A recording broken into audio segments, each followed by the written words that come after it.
Muy buenas tardes, mi nombre es Andrés Rojas, mis compañeros son Derly Vega, Diego Suárez y Juan Zapata. Nosotros vamos a hablar de la lucha olímpica antigua. Agones luctatorio significa contienda de combate. Hay tres tipos de combate. Está la lucha, el pugilato y el pancracio. La lucha va a hablar mi compañero Diego Suárez, el pugilato va a hablar mi compañera Derly Vega y el pancracio mi compañero Juan Zapata. Bueno, en esta oportunidad vamos a hablar de agones luctatorios. Agones luctatorios significa contienda de combate. Bueno, ahora hablemos de la historia. La lucha se remonta desde los principios de la vida, en donde la humanidad luchaba por comida, supervivencia y el mando en los grupos en donde habitaban. La lucha en los Juegos Olímpicos se remonta en el año 776 a.C., en Olimpia, Grecia, donde se realizan los primeros Juegos Olímpicos, para, según François Lafont, adorar a sus dioses y ofrecerles presentes por los esfuerzos de los atletas que los representaban.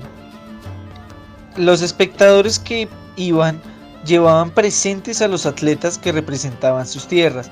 Asimismo, los atletas durante los Juegos ofrecían estos esfuerzos a sus dioses, como Zeus, Hércules y Hermes. Los atletas ofrecían sus esfuerzos atléticos a sus dioses.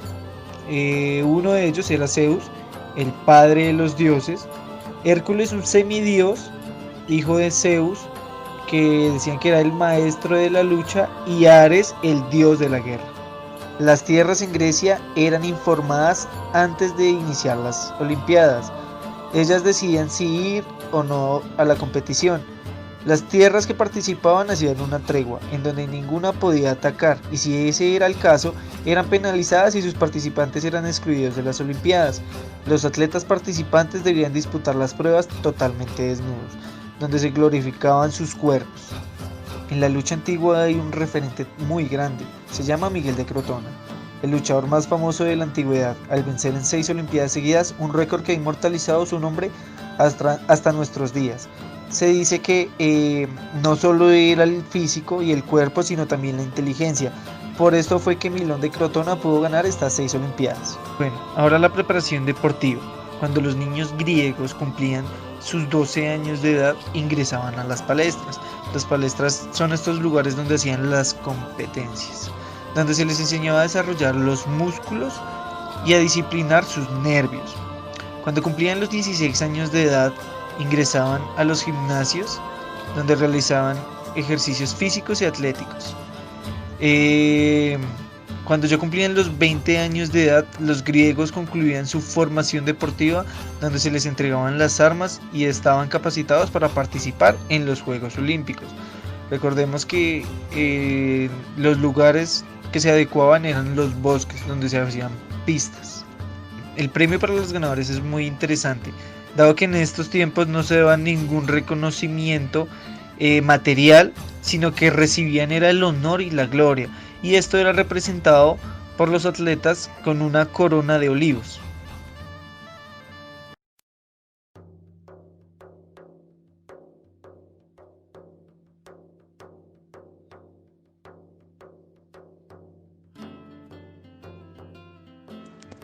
Desde los tiempos de Homero, la lucha gozaba de buena salud como un deporte entre hombres hábiles y corpulentos, incluso entre los soldados. En Olimpia se aceptó como el segundo deporte en liza y tenía lugar en el Altis, enfrente de los grandes templos. La lucha se componía en los Juegos Olímpicos de 3 tipos de combate. La más antigua era esta, la lucha libre, creada en la Olimpiada número 18, 708 años antes de Cristo. Las reglas fueron surgiendo poco a poco. Leontisco, por ejemplo, consiguió 2 veces la corona de olivo sin haber derribado al adversario, ya que mediante una técnica personal conseguía romperle los dedos, terminando así el combate. Sin embargo, las llaves de cuello, torso y brazos eran su fortaleza. Aquí no se utilizaban las piernas, salvo para realizar zancadillas. Fueron convirtiendo la lucha libre en una prueba más parecida a la actual lucha grecorromana de hombres cada vez más corpulentos. Esto no significa que la inteligencia quedase al margen, ya que Filón de Crotona, pugil de escasa envergadura, triunfó 6 veces consecutivas entre los años 540 y 516, con el ejemplo de longevidad olímpica. De hecho, fue uno de los deportistas más famosos de la antigüedad, citado en innumerables lugares. Cada llave de la lucha recibía el nombre de la parte del cuerpo en la que se aplicaba. Para movilizar la cabeza, por ejemplo, se empleaba el beso-labi, aunque la llave más practicada era muy parecida a la actual. Se tomaba al adversario por la cintura con fuerza para arrojarlo al aire de manera que cayera de bruces en el suelo. Otra muy común era la llamada posición del carnero, con los dos oponentes agarrados por los brazos, con los pies hacia atrás y la cabeza hacia adelante, casi tocándose por el pelo. He aquí, mediante esta narración, una representación de la lucha en la antigüedad.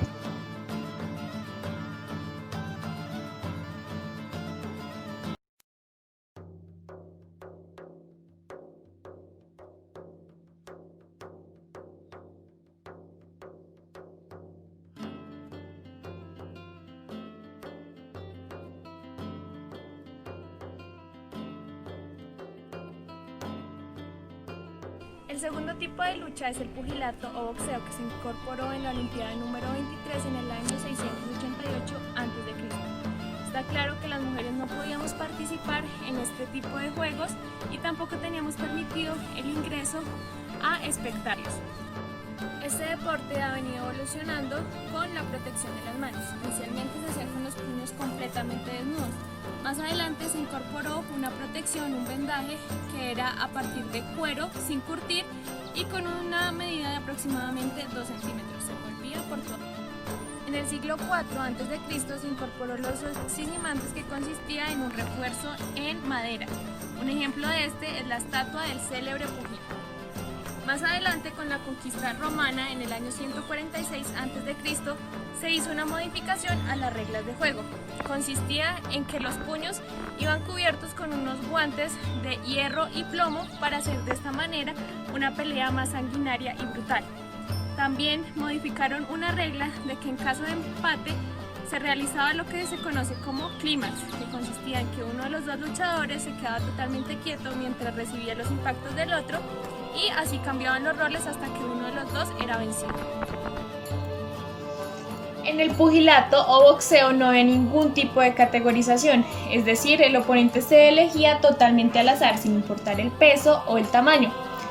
No estaba permitido utilizar técnicas de otra lucha, es decir, coger al oponente, realizarle llaves, ni nada por el estilo, únicamente se permitían puños.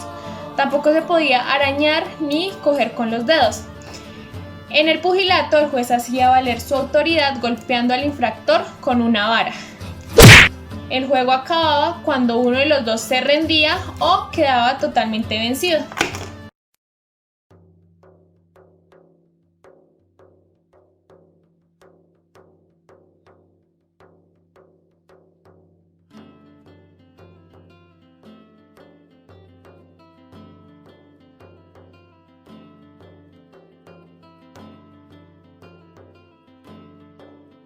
El pancracio. Se denomina así el deporte olímpico que mezcla el boxeo y la lucha libre y se practicaba en la antigua Grecia. El pancracio se fundaba con la idea de que el hombre debía estar preparado para una lucha cuerpo a cuerpo, sin ningún tipo de armas y en las peores circunstancias. Los únicos límites reglamentarios que conocían los pancracistas eran los de no morder ni hundir los dedos en los ojos ni fosas nasales de sus adversarios.